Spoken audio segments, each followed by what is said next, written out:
Let's face it, ever since the merger happened, Warner Brothers hasn't been having the best time, and it looks like this one might be the final nail in the coffin. The massive restructuring has gotten rid of some pretty popular movies and shows, which is literally the reason why HBO Max was going. In this video, we're going to talk about how losing this one partnership could put them in serious trouble. First off, looks like Legendary Pictures is ready to call quits. The new merger might be in even more trouble. It looks like their longtime partner, Legendary Pictures, is no longer interested and is looking for other partnerships.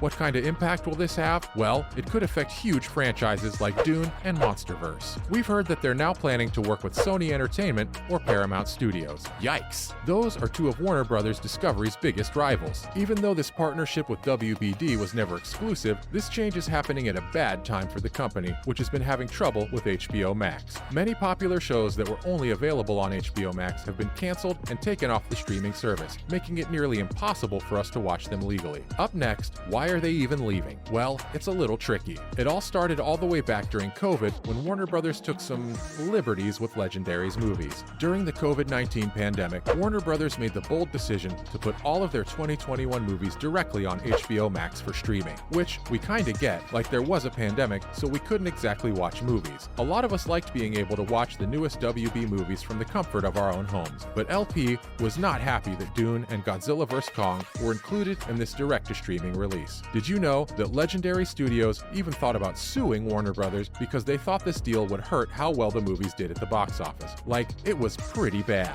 Even though this didn't happen, the relationship's been a little rocky since the short fight, and it looks like it's about to break. Moving on, we kinda get why Legendary wants to leave. Godzilla vs. Kong made the most money for Warner Brothers in 2021, but Dune wasn't too far behind. If we think about it, it's not surprising that LP's starting a new partnership with another studio. This conflicts on top of the new problems WBD is having under its new CEO, David Zaslav. Okay, so maybe the deals have already been made for Godzilla vs. Kong 2 and other upcoming Legendary WBD products. But it looks like Legendary's partnership with other companies could make it even harder for them to work with Warner Brothers Discovery. What makes it even worse is that this is a pretty old partnership. They literally started working together back in 2005, and they plan to make and pay for up to 40 movies together over the next 7 years. The first movie that came out of this deal was Batman Begins, which was a huge hit and a great start. Since then, they've worked together on some big movies and series like Superman, 300, The Hangover, and Dune, among others. Many of WB's biggest franchises came from their work with Legendary, which makes them an important part of the company.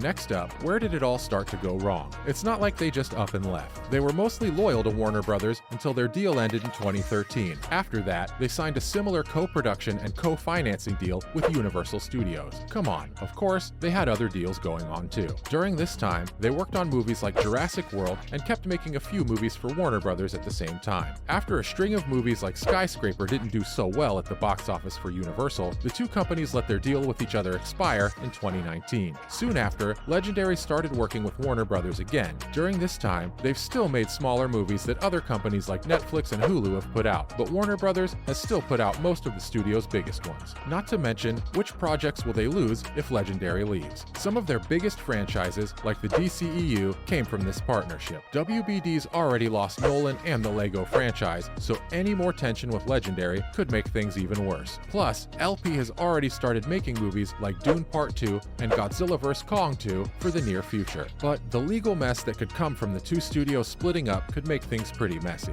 After buying Marvel, Disney bought the distribution rights to some early MCU films from Paramount. If Sony or Paramount made a deal with Legendary, they could try to do the same thing with Warner Brothers Discovery. Even though WBD will be in all of the above movies in some way, future movies in these franchises may not be as safe.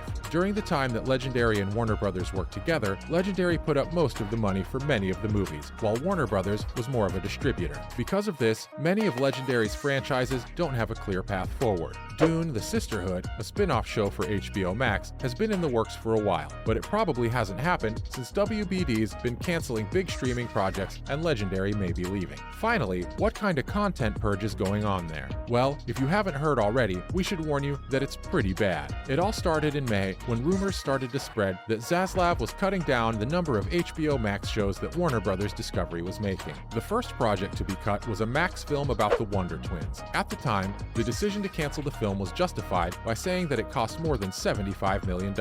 Simply put, Zaslav didn't think a straight-to-streaming project would make make enough money to cover the cost. This is the first time that we heard of Warner Brothers Discovery canceling a project that was supposed to be exclusive to HBO Max. That's when we really started to panic about the future of other projects that were supposed to be Max exclusives. In June, more news stories said that they knew about Zaslav's plans for Warner Brothers Discovery. They said that the CEO wanted to restructure the company into 3 production verticals: Warner Brothers New Line, DC, and animation. It only got worse from there. August was a turning point for this content purge. 2 highly anticipated HBO Max shows, Batgirl and Scoob: Holiday Haunt, was canceled, which caused a lot of controversies. Both movies had finished filming and were in post-production, which made a lot of us wonder why they were canceled when so much work had already been done. Now, for some other related news you might have missed out on. To start with, we're going to get to see Carla Gugino in Girls on the Bus. We've heard some great news. Looks like Carla Gugino's all set to play a lead role in our favorite HBO Max series, The Girls on the Bus. She's going to be joining some pretty big names like Melissa Benoist and Christina Elmore. This is going to be Gugino's second time working with Greg Berlanti. She was in the limited series Political Animals, which was made by Berlanti Productions and Warner Brothers. This popular show's won most of us over ever since its first release. The main character, Sadie, hits the trail and eventually becomes friends with 3 other female competitors, Grace, Lola, and Kimberly. Even though they're all pretty different, the women find family in each other.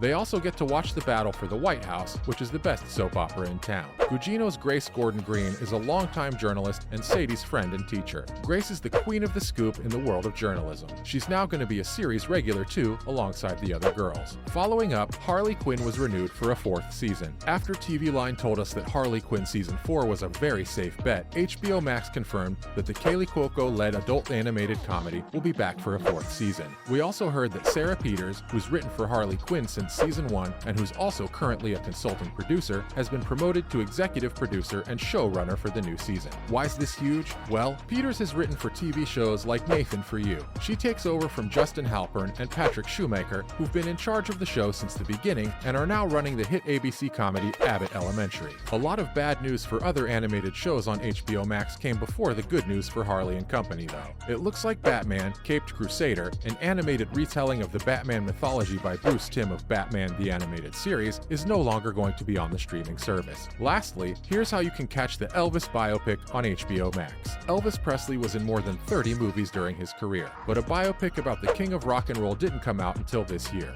45 years after he died. Under the direction of Baz Luhrmann, Elvis tells the story of the legendary musician's life and his relationship with Colonel Tom Parker, the manager who brought him to the world and used his talents. The wild life of one of the best performers of the 20th century fits perfectly with Luhrmann's signature style, which is filled with bright colors and music at key points. That's a wrap for this video. What do you think WB and HBO Max's future is going to look like? Let us know in the comments below. Make sure to give this video a thumbs up and subscribe to our channel for more videos like this. See you in the next one.